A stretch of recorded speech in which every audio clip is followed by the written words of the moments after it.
కాలమయ్యి కరువొచ్చుడంటే కాదు కాదు కాదు తెచ్చుడంటే గిదే కావచ్చు. తెలంగాణలో పొట్టు పొట్టు వానలు పడుతున్నాయి. చెరువులు కుంటలు నిండినాయి. ప్రాజెక్టులే కొట్టుకొని పోతాయా ఏంది అనేంత, ఇండ్లు మునిగేంత, మనుషులు కొట్టుకపోని జీవిడిచేంత వానలు పడ్డాయి. అయినా చూడుండ్రి ఎట్లా ట్రాక్టర్లకు జనరేటర్లు పెట్టి పొలానికి నీళ్లు వారించుకునే పరిస్థితి వచ్చిందో. వచ్చిందో కాదు, మన చక్కదనాల కాంగ్రెస్ సర్కారు తెచ్చింది అనాలే కావచ్చు.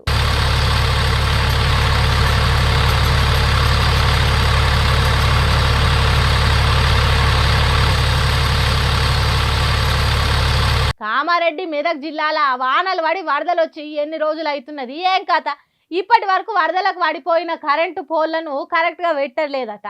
బాయికాడి మోటార్లు నడిచేటట్టు తీగల బార్లు గుంజలేదట. సర్కారు కరెంటు చక్కదనం చేస్తుందని చూస్తే పంట ఎండి కంట నీరు గారుడు తప్ప ఇంకోటి ఉండదని గిట్ల పొలంలోకి నీళ్ళు వారిస్తున్న రైతన్నలు. సిరిసిల్ల జిల్లా గంభీరావుపేట మండలం మల్లారెడ్డిపేట వాగు పక్కకే ఉన్న పొలానికి నీరు వారిచ్చే ముచ్చటగిది.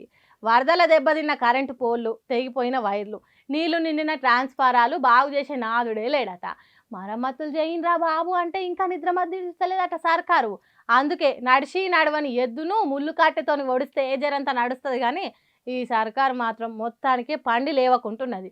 కాబట్టి చేసేదేం లేక సొంత పైసలతోని కిరాయి జనరేటర్లతోని ఎండుతున్న పంటను దడుపుకుంటున్నారు. ఇంతటి మంచి రోజులు తీసుకొచ్చిన కాంగ్రెస్ సర్కార్కు, సీఎం రేవంత్ రెడ్డికి చేతులెత్తి మొక్కుతున్నారు రైతన్నలు.